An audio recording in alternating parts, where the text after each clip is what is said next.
Bonjour, dans deux précédents tutos, c'était les tutos 228 et 229, je vous avais montré à l'époque comment on pouvait piloter des prises 220 volts radiocommandées grâce à un petit module RF433 et une carte Arduino. 4 ans plus tard, je voudrais réaborder ce sujet mais de façon plus détaillée, et ce, à travers une petite série de 2 vidéos. La première pour vous expliquer comment bien récupérer les codes numériques des touches de votre télécommande. Je rappelle, il faut que ce soit une télécommande en 433 MHz, mais on verra que ça marche pas forcément avec toutes les télécommandes, même qu'elles sont en 433.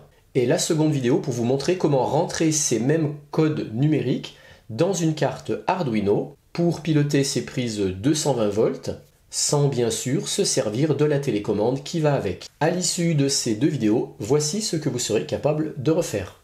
Lampe, radio, prise 220 volts. Arduino programmé pour activer la prise tous les matins à la même heure pendant 2 minutes. Non mais c'est ça, et à chaque fois ça dure pas 2 minutes, non c'est pas possible. Mélanie, sur quoi ton chéri ment tout le temps? Tout le temps, c'est sur ce qu'il achète, il fait soi-disant toujours plein d'affaires. Cette prise-là commande ce ventilateur s'il fait trop chaud. Cette prise-là commande ce radiateur s'il fait trop froid. Et ici, j'ai le dispositif avec une CTN pour capter la température et l'émetteur 433 qui pilote les 2 prises. Je souffle du chaud sur la CTN pour déclencher le ventilateur.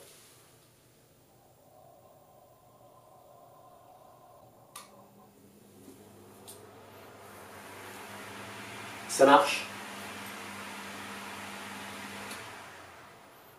J'ai amené de la glace, mes doigts sont froids, je vais toucher la CTN avec mes doigts froids pour déclencher le radiateur.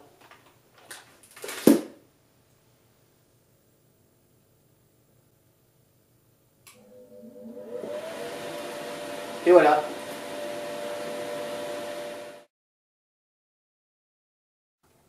Je suis dans une pièce, capteur de son, émetteur RF. Top! Et ça m'éclaire dans une autre pièce de la maison.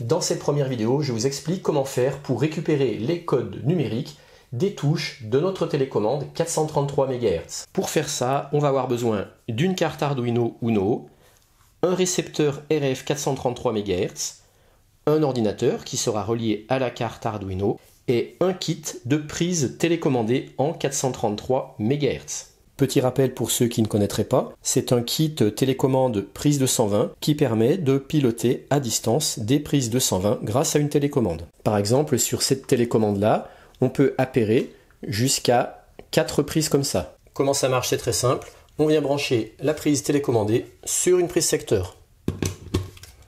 Donc là, je rappelle, on est en 220 volts. Ensuite, sur cette prise, on peut venir brancher ce qu'on veut. Ici, je vais venir brancher une petite lampe de chevet.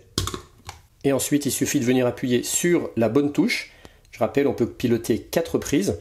Donc là, moi, cette prise-là, elle est appairée avec ces 2 boutons-là. Quand j'appuie sur cette touche on, ça allume. Et quand j'appuie sur cette touche off, ça éteint. Par contre, si j'appuie sur les touches des autres voies, eh bien, il ne se passe rien. C'est normal, parce que cette prise-là, elle est appairée à la première voie. Et cette télécommande est prévue pour piloter jusqu'à 4 prises. Celle-ci, je l'ai achetée à Auchan. Cette prise-là est prévue pour un maximum de courant de 16 ampères ou 3680 watts. Bien sûr en 230 volts. Chaque appui sur une touche va générer un signal radio en 433 MHz qui correspondra au code numérique de la touche sur laquelle on appuie. Si on a 4 prises appairées à cette télécommande, les 4 prises recevront absolument tous les signaux envoyés par la télécommande, mais par exemple cette prise-là, si elle est appairée sur ces 2 boutons-là, ne réagira que sur ces 2 signaux-là, et elle ne réagira pas à tous les autres signaux qu'elle recevra. Donc pour ce montage, la première chose indispensable à avoir, c'est un kit de prise 220 volts télécommandé en 433 MHz, Le mien comporte 3 prises. Pour rappel, je l'ai trouvé chez Auchan. Je vous montrerai plus loin que certains kits de prises radiocommandées 220 volts en 433 ne fonctionneront pas avec notre montage. Pourquoi il faut absolument que vous ayez un kit en 433 MHz? Parce qu'on va remplacer la télécommande par ce petit émetteur qui est en 433 MHz. Ce petit émetteur fait partie lui-même d'un petit kit module UHF 433. On peut se le procurer très facilement sur le site de HDFBot. Comme d'habitude, je vous mets un lien vers ce kit dans le descriptif de ma vidéo. Alors dans cette première vidéo, pour l'instant, on ne va se servir que du module réception, donc on ne va pas se servir du module émetteur pour l'instant. On ne va se servir que de ce petit module de réception. Comme vous le voyez, il comporte 4 broches, tout à gauche le ground, tout à droite le VCC. Il peut s'alimenter dans une tension comprise entre 3 et 6 volts. Et puis les 2 broches du milieu, ce sont des broches data. A priori, on peut se servir aussi bien de l'une que de l'autre. Quand ils sont livrés, il n'y a pas d'antenne qui est fournie, mais on peut venir rajouter une antenne qu'on va venir souder tout en bas. Et pour la longueur de l'antenne, soit on prend un quart d'onde, donc ici j'ai pris un fil de cuivre qui fait 17 cm, ou sinon on peut prendre une moitié d'onde et à ce moment-là ça sera 34 cm. Ça vous permettra d'améliorer la sensibilité de réception. Mais là pour l'expérience qu'on va faire maintenant, on n'est pas obligé de souder un fil d'antenne puisqu'on va approcher des télécommandes tout près de ce module de réception. Je vous propose tout de suite une première expérience avec ce petit module de réception, ça vous aidera à mieux comprendre ce qui va se passer par la suite. Une première chose qu'on peut s'amuser à faire, c'est voir à l'oscilloscope la forme des signaux radio envoyés par ces télécommandes en 433 MHz. Donc pour ça, j'utilise le petit module de réception 433. Je viens tout simplement l'alimenter en 5 volts et je viens brancher les 2 sondes d'une voie de l'oscilloscope. Et on va voir que quand j'active une touche, on récupère un signal. Alors par contre, vous voyez que chez moi c'est très parasité en 433, parce que sans rien faire, j'ai tous ces signaux parasites qui proviennent de mon environnement. Donc c'est l'inconvénient de ces petits modules 433, c'est que quand on est en ville, on est souvent dans des environnements très parasités, parce qu'il y a énormément d'appareils et de domotiques qui fonctionnent dans cette fréquence de 433 MHz, et du coup forcément c'est très parasité. Alors si je prends cette première télécommande de prise, je vais appuyer sur une touche et on va regarder ce qui se passe. Donc voilà la forme du signal envoyé par cette télécommande pour cette touche. Alors pour une autre touche, on ne verra pas vraiment la différence. On croit que c'est le même signal, mais en fait c'est pas le même signal. Mais on peut quand même repérer la largeur du signal. J'appuie une nouvelle fois. Voilà, on voit que c'est un signal pas très large. Et si je prends cette autre télécommande également 433, parce que c'est même écrit derrière, et bien on va voir que le signal est beaucoup plus large. J'appuie, voilà. Je rappuie, on voit que le signal est beaucoup plus large, il contient beaucoup plus d'instructions. On peut également s'amuser à regarder le signal envoyé par une télécommande de voiture, c'est aussi en 433. Donc là on voit que c'est complètement différent. Et puis ça c'est une télécommande d'alarme. Voilà, là il y a encore beaucoup plus de signaux. Le train de signaux est beaucoup plus long. Cette différence de train de signaux, ça présume qu'on ne pourra peut-être pas toutes les décoder avec le code programme Arduino que je vais vous montrer dans cette vidéo. Pour récupérer les codes numériques de votre télécommande, voici le petit montage que vous devrez faire. Ici c'est la carte Arduino, ici le petit module de réception 433 avec ses 4 broches. Donc le moins sur le moins de l'Arduino, le VCC plus sur le 5 volts de l'Arduino, et puis une des 2 broches data sur la broche Digital 2 de l'Arduino. C'est tout ce qu'il y a à faire. Concrètement, voilà ce que ça donne, et je vous rappelle que pour l'instant, vous n'êtes pas obligé de souder une antenne. Autrement, si comme moi vous voulez un petit peu plus vous amuser, eh bien au lieu de faire ça, vous pouvez faire ça, c'est à peine plus compliqué. Je vais tout simplement utiliser la deuxième broche data, l'envoyer à travers une résistance de 33K sur la base d'un transistor NPN, et ce transistor va piloter en parallèle un buzzer 5 volts et une petite LED en série avec une résistance de 330 ohms, le tout branché au plus 5 volts, et puis l'émetteur du transistor au ground de l'Arduino. Alors cet ajout, il va avoir un gros avantage, mais un petit inconvénient. Le gros avantage, c'est que ça vous permettra de matérialiser de façon visuelle avec la LED et de façon auditive avec le buzzer la réception des signaux que vous allez émettre et également, vous allez le voir dans cette vidéo, ça vous permettra de constater l'intensité de la pollution environnante aux 433 MHz que vous aurez chez vous.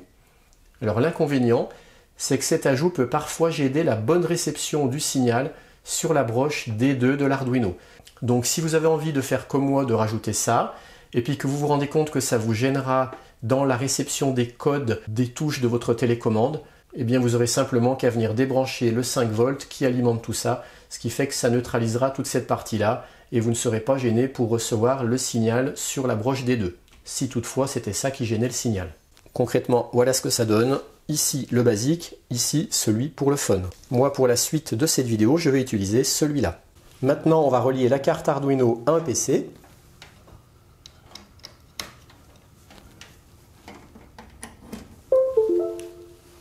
Ensuite, on vient ouvrir l'IDE Arduino.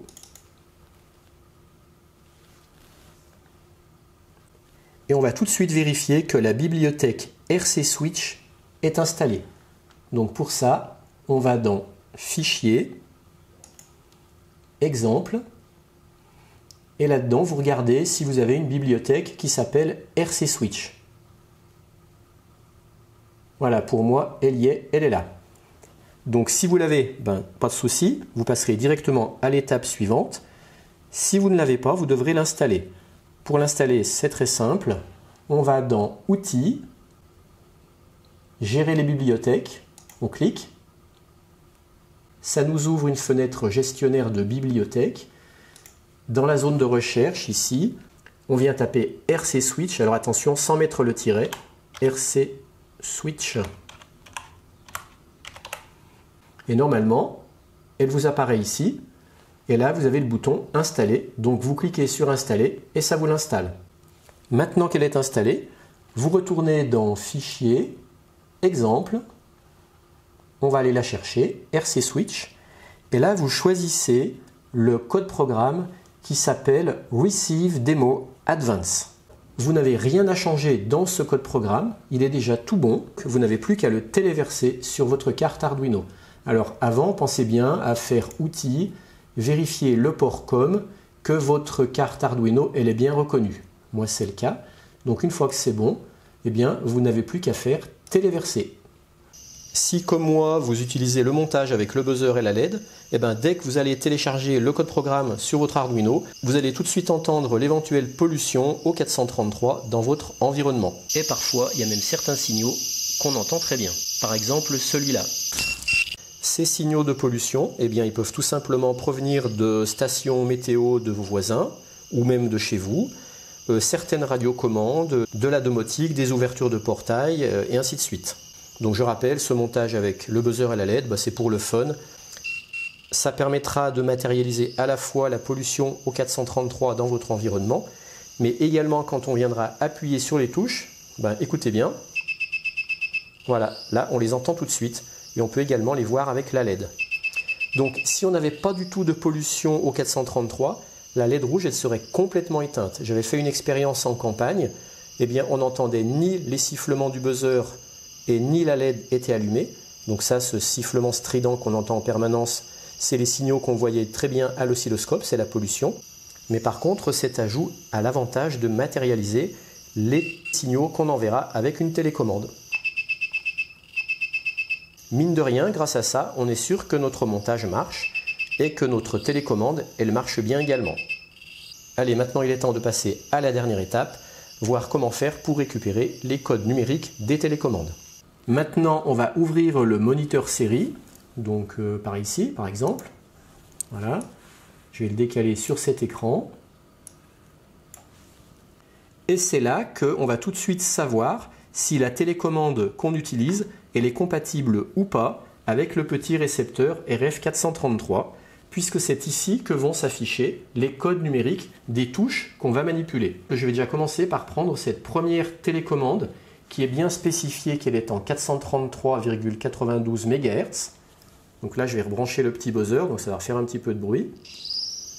Je vais appuyer sur des touches et je vais voir si j'ai le code qui s'affiche ici. On voit bien que la petite lampe bleue s'allume. On entend bien le signal reçu ici, donc ça veut dire que j'ai bien une liaison entre mon émetteur télécommande et mon récepteur, mais par contre on voit que rien ne s'affiche ici. Donc c'est ce que je vous parlais en tout début de vidéo quand j'avais scanné cette télécommande à l'oscilloscope.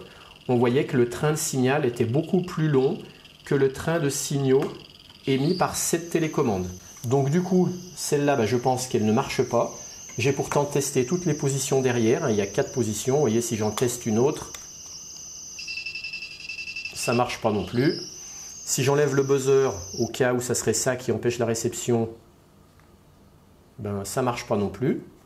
Donc on va définitivement devoir éliminer cette télécommande. Je remets le buzzer, je le rebranche. Et maintenant je vais essayer celle-là. Alors moi forcément je sais qu'elle marche, mais vous allez voir qu'elle marche très bien. C'est parti. J'ai du code qui s'est affiché ici. Donc maintenant on sait que cette télécommande, on va pouvoir la scanner et décoder chacune de ces touches. Je vous ai fait une capture d'écran de mon moniteur série et je vous ai entouré en rouge quelles sont les informations importantes. On voit qu'on a l'information du code binaire avec une série de 20 codes binaires. On va devoir repérer également l'instruction pulse length. Là on voit que c'est du 645 microsecondes. Et enfin l'instruction protocole, on est en protocole 6. Étant donné que moi je vais vouloir utiliser 2 prises télécommandées comme ça, eh bien je vais devoir récupérer le code binaire de 4 touches. La touche on et la touche off de la prise 1 et puis la touche on et la touche off de la prise 2. Donc pour ça je vais tout simplement venir appuyer successivement sur chacune des touches et ainsi le code de chaque touche apparaîtra dans le moniteur série. Je lance le scan de mes 4 touches. Prise 1 on, prise 1 off, prise 2 on, prise 2 off. Et voilà, maintenant j'ai le code décimal de mes 4 touches. Maintenant qu'on les a, le plus pratique c'est de faire un copier-coller. Donc on vient tout simplement sélectionner ici. Alors par contre, si on fait un clic droit copier, ça ne marche pas.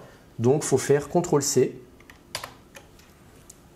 Et ensuite je viens, là j'ai ouvert un tableur.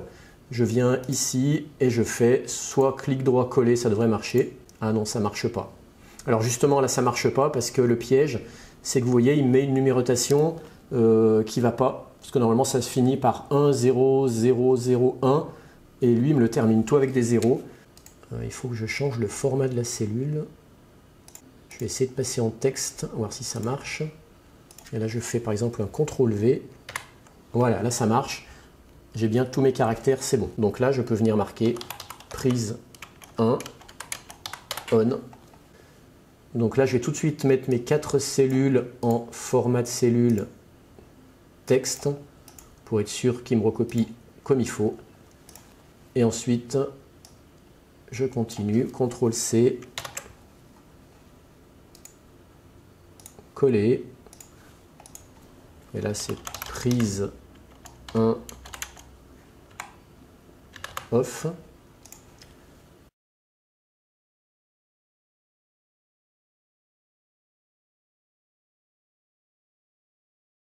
Alors pourquoi c'est mieux de mettre ça soit dans Word, soit dans Excel? Déjà ça vous permet de mémoriser le code numérique de chaque touche. Mais en plus, quand vous verrez dans la vidéo numéro 2, qui sera la deuxième partie, on aura besoin de rentrer ces codes numériques dans le code programme Arduino. Et bien on pourra venir faire des copier-coller. On viendra faire copier et on collera ça dans le code programme Arduino. Ça évitera de tout se le retaper à la main. Alors attention, n'oubliez pas non plus de noter l'instruction du pulse length qui est 645. Donc tant qu'à faire, je vais le noter ici, 645 microsecondes. Et puis le protocole 6. Voilà. Les instructions pulse length et protocole, elles sont communes à toutes les touches de notre télécommande. Donc c'est pour ça que je ne le note qu'une seule fois. Maintenant qu'on a fait le scan des touches et qu'on a récupéré tous les codes, eh bien on est prêt pour la seconde partie. Dans la seconde partie, je vous montrerai comment rentrer ces instructions code binaire, pulse length, protocole dans un autre code programme Arduino. On se servira cette fois du petit émetteur du kit RF433. On viendra le brancher, le coupler à un Arduino. Et grâce à ça, vous pourrez piloter tout ce qui se branche sur des prises secteur 220 volts. À condition bien sûr de respecter la puissance maximum. Allez, à tout de suite pour la deuxième vidéo. Ciao, ciao!